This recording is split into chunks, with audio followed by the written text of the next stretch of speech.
அஸ்ஸலாமு அலைக்கும். இன்னைக்கு ராபியா குக்கிங்கில் என்ன செய்ய போகிறோம் அப்படின்னு பார்த்தீங்கன்னா, இட்லி தோசைக்கு வந்து ஒரு 2 விதமான சட்னி தாங்க நான் அரைக்க போகிறேன்.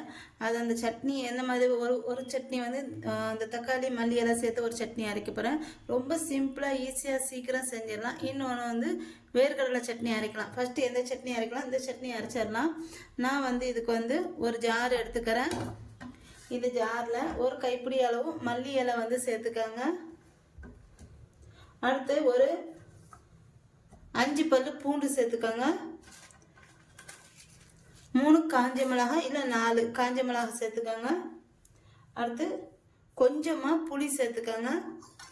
அடுத்து ஒரு தக்காளி, மீடியம் சைஸ் தக்காளி 1 வந்து சேர்த்துக்கிறேன். இந்த தக்காளியில் வந்து இதை வந்து போடக்கூடாது. நான் வந்து இந்த தக்காளியில் வந்து இந்த மாதிரி இந்த மூடு வந்து போடவே மாட்டேன். இதை வந்து சேர்க்கக்கூடாது. இதை வந்து கட் பண்ணி தனியாக எடுத்துக்கோங்க. அடுத்து இதில் 2 சின்ன வெங்காயம் 2 சேர்த்தா போதும், ரொம்ப வேண்டாம். அடுத்து வந்து தேவையான அளவு வந்து உப்பு வந்து சேர்த்துக்கிறேன். இப்போ இதை வந்து தண்ணி விடாமல் அரைச்சிக்கிறேன். இப்போ பாருங்க, ஒரு சட்னி வந்து அரைச்சாச்சு. ஒரு சட்னி வச்சா ரொம்ப நைஸாக அரைக்கக்கூடாது, கொஞ்சம் குறகுறப்பாக தான் அரைச்சிக்கணும். இது வந்து இப்போ ஒரு சட்னி அரைச்சாச்சு. அடுத்த சட்னி எப்படி அரைக்கிறதுன்னு சொல்லிட்டு பார்க்கலாம். இப்போ ஒரு பேன் எடுத்துருக்கேன். இதில் வந்து ஒரு கைப்பிடி அளவு வேர்க்கடலை வந்து சேர்த்துக்கிறேன். நான் கொஞ்சம் அதிகமாக வந்து அரைக்க போகிறேன், அதனால் ஒரு கைப்பிடி அளவு வேர்க்கடலை சேர்த்துக்கோங்க.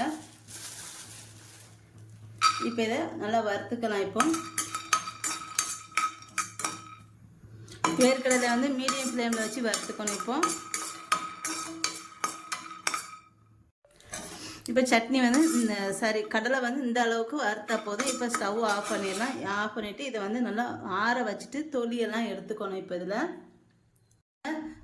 கடலையை வறுத்துட்டு நல்லா தொலியெல்லாம் எடுத்து வச்சுருக்கேன். இப்போ இதை வந்து இந்த ஜாரில் வந்து சேர்த்துக்கலாம். அடுத்து இதில் 2 பல்லு பூண்டு, ஒரு 5 சின்ன வெங்காயம், கொஞ்சமாக மல்லி இலை, 2 துண்டு தேங்காய்.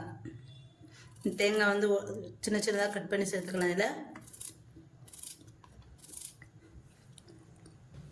இப்போ இதில் வந்து ஒரு 4 காஞ்ச மிளகாய் வந்து சேர்த்துக்கிறேன். கொஞ்சமாக புளி சேர்த்துக்கிறேன். காரம் காணதுன்னா நீங்கள் வந்து இன்னும் 2 காஞ்ச மிளகாய் கூட சேர்த்துக்கலாம். நல்லா ஸ்பைஸியாக தான் நல்லாயிருக்கும். நான் வந்து 4 சேர்த்துருக்கேன், எனக்கு இதை வந்து அதிகம்தான். இப்போ இதை முதல்ல வந்து பொடி பண்ணிக்கலாம். இப்போ பாருங்க, பொடி பண்ணிக்கிட்டேன். இப்போ இதில் தேவையான உப்பு சேர்த்துட்டு கொஞ்சமாக தண்ணி வந்து ஊற்றிக்கிறேன். ஊற்றிட்டு திரும்ப இதை அரைச்சிக்கணும்.